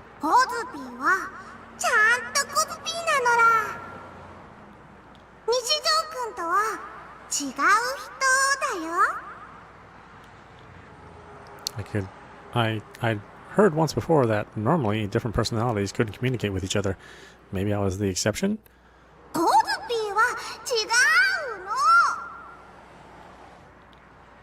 I was getting so tired of this. Was I eventually going to start hearing the voices of other personalities too, besides this obnoxious Kozupi one? How many personalities were inside me anyway? I'd read in some book that there was a patient with 24 personalities somewhere in America.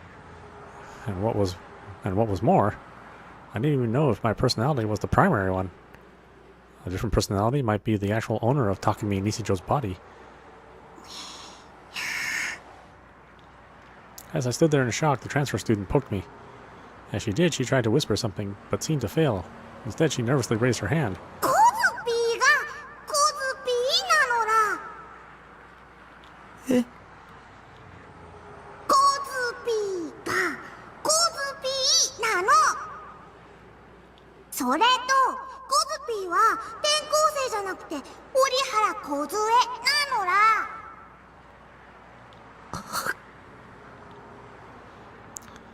Kozue Orihara. I vaguely remembered hearing the name a long time ago from Misumi. Kozupi? No way. So you're sending this voice directly inside my head? She nodded again and again, as hard as she could.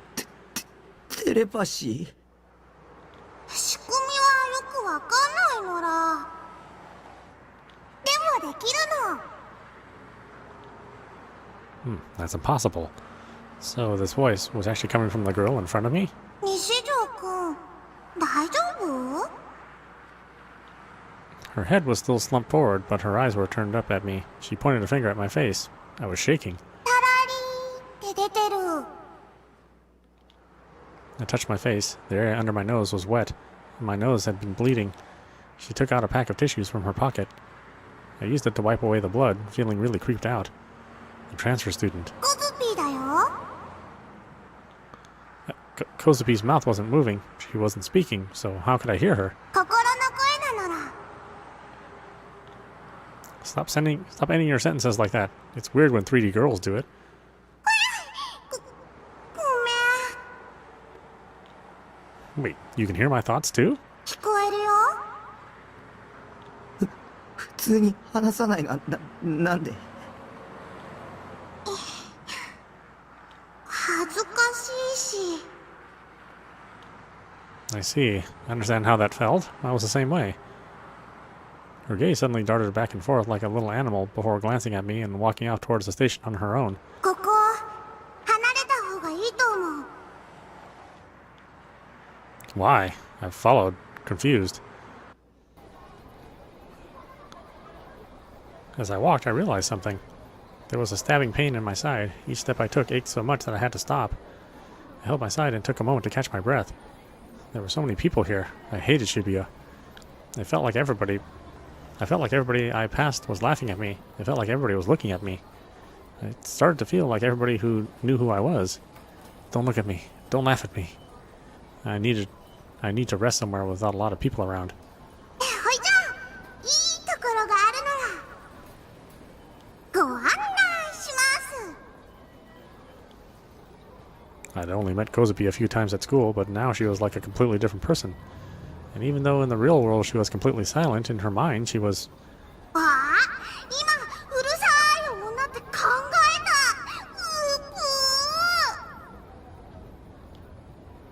It was convenient to be able to talk to somebody mentally, but it was also obnoxious. Wait a second, how did this even work? Was it a real psychic power? やっぱりコズピーのこと気味悪いよね。こんなの普通じゃないし。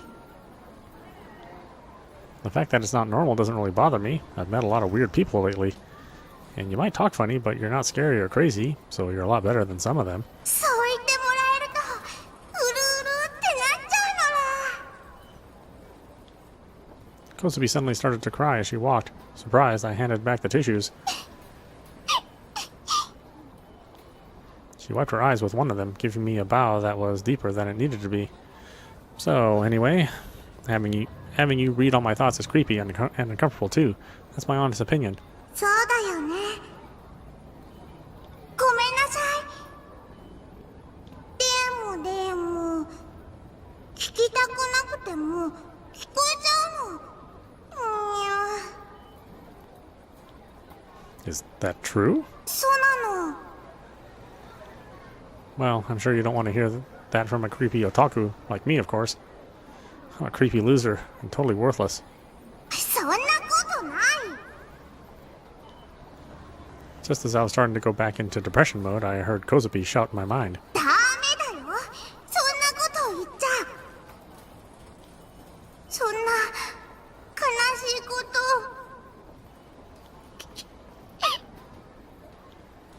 She started crying again. Why are you crying? Are you pitying me? If so, then you don't need to do that. I'm such a weirdo. I make up girls in my head and pretend they're real, like Rimi. それって咲畑さんじゃなかった。咲畑さんのこと？ You know her? だってクラスメートだよ。西条くんの彼女さんなのら。 No, she's not. あ、違うの？てっきりそうだとばっかり思ってた。 Kosupi knew Rimi. That could only mean one thing. Rimi was real. She wasn't a delusion. She wasn't somebody I'd invented in my head. She was a real person. そうか。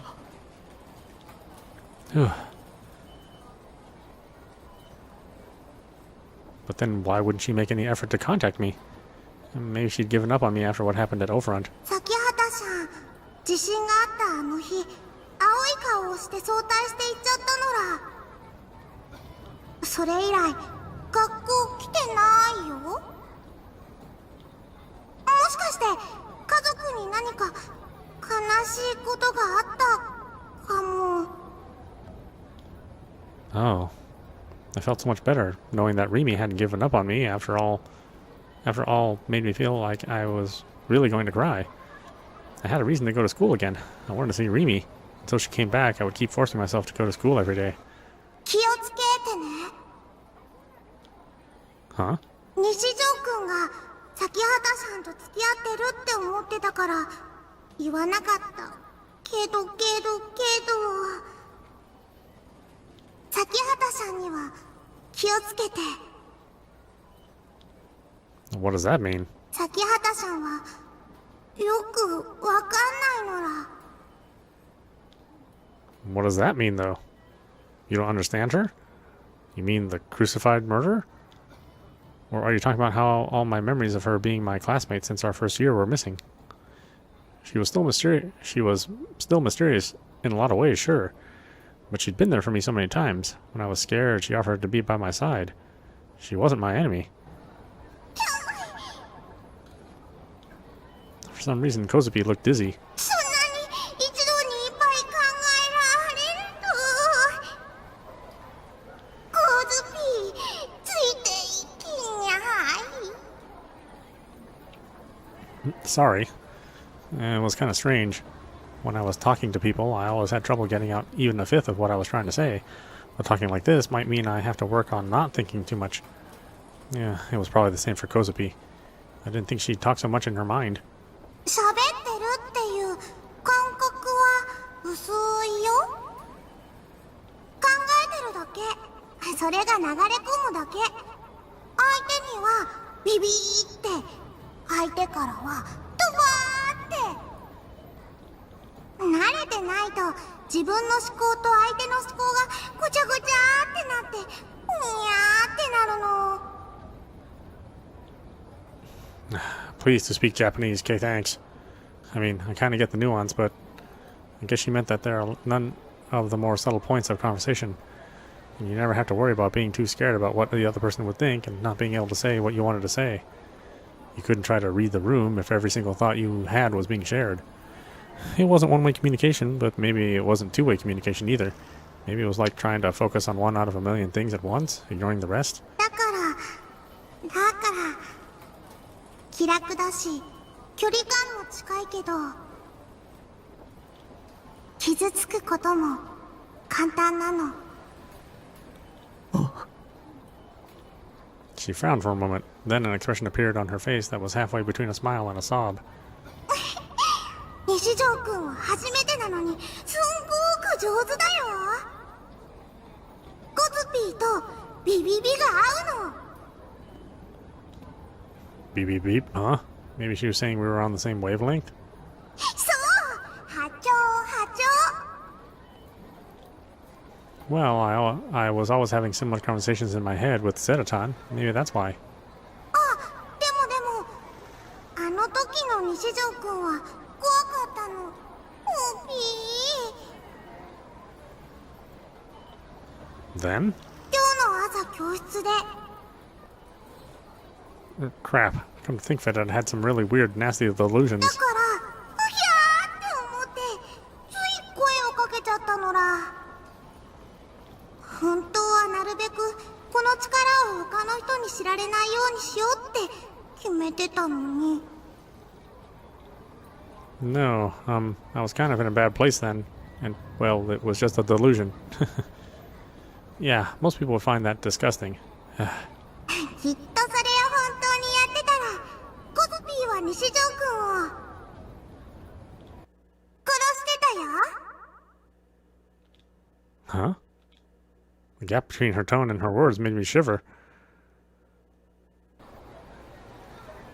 We walked through Center Street silently, talking to each other in our minds, and headed out to Inokishara Street.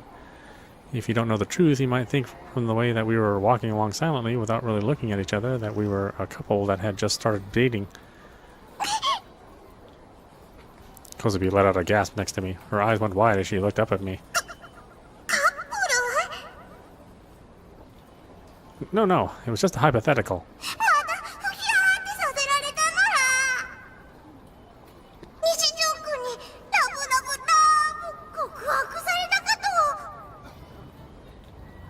Sorry.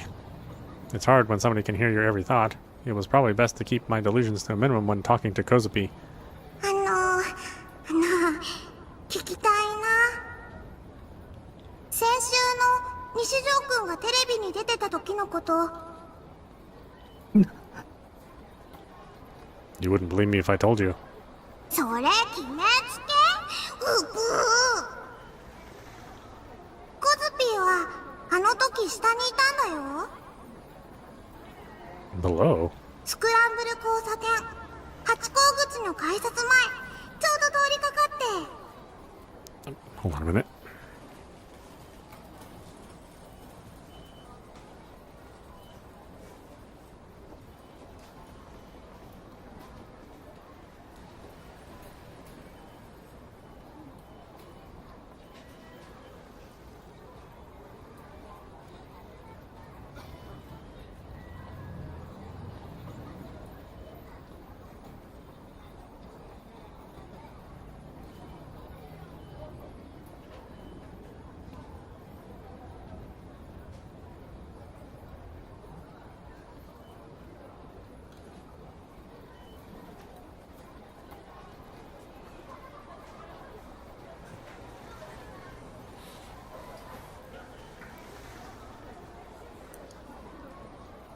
あの時ずっと声聞こえてたよ。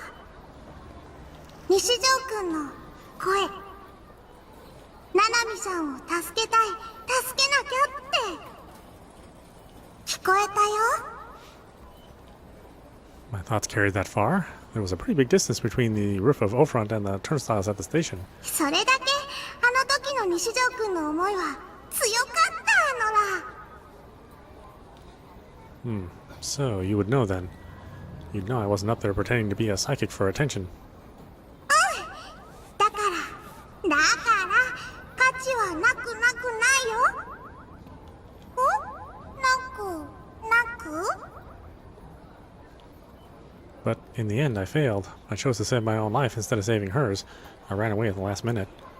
Kozubi stopped right in front of the Roft building. She pointed at the entrance as she looked at me. This was evidently the place she'd wanted to take me.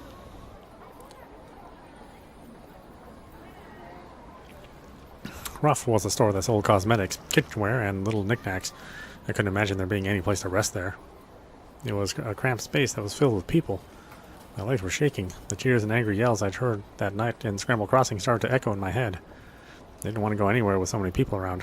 If I went inside Roft, there'd be nowhere to run.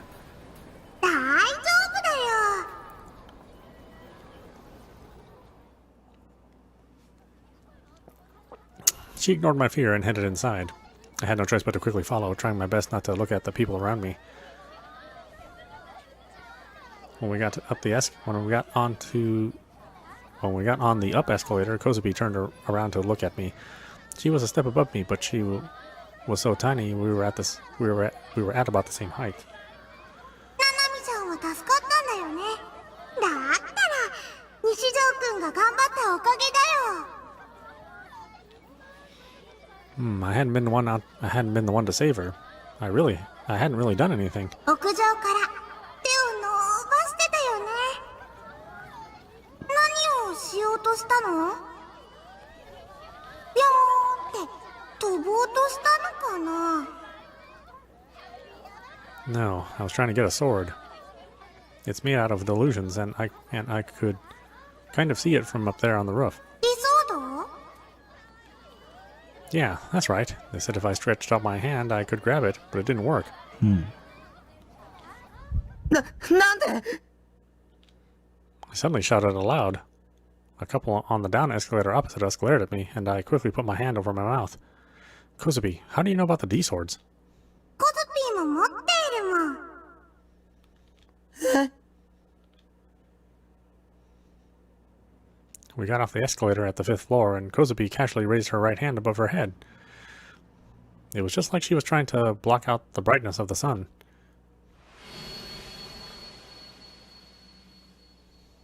Suddenly, a light appeared in midair next to her hand. No, it wasn't a light. It was a line. You could say it looked like a wireframe. Rays of light overlapped in what had only a moment ago been empty space, forming something that looked like a snowboard. Then rays of blue light, brighter than the rays of the wireframe, streamed out of it. Kozubi closed her open hand.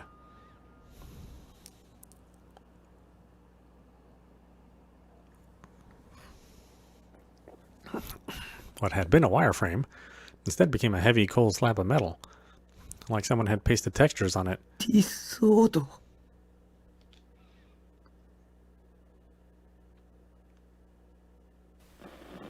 It looked completely different than the ones Ayase and Senna had, but it had the same kind of intensity about it. It was far too malevolent to be a simple board, and far too unadorned to be a sword.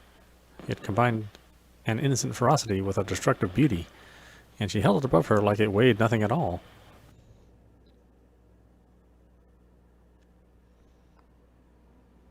That thing was too big to be swinging around indoors. There were other people around her, too. If she hurt someone, it could be really bad. Watching her hold it made me feel like I was going to have a heart attack. Whether she knew of my worries or not, Kozubi lowered the blade from above her head and began to spin. She looked like she was having the time of her life.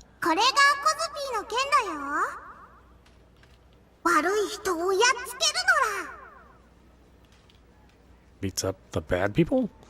Something about her words made my heart start beating faster. Something was wrong. That's when I remembered the smell of blood. I remembered how I'd seen those DQNs lying in puddles of their own blood.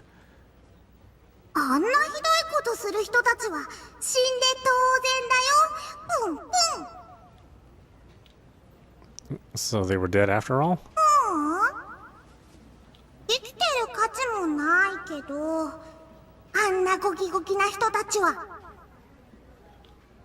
Roachy Roach?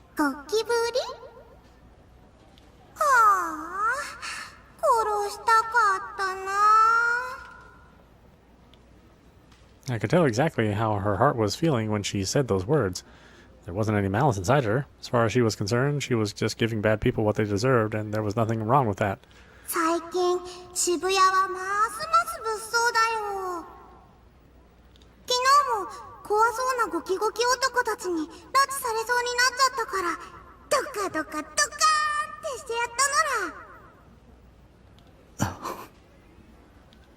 She might be twisted too, in a different way than me.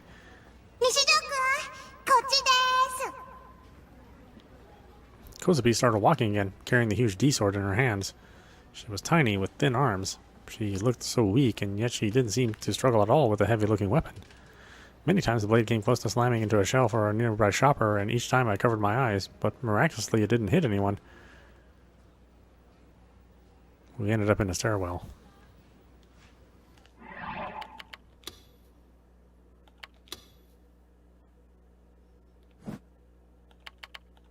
Alright, well, we stop it there. This is Audapostrophe. You've been watching Chaos Head Noah running on Nintendo Switch.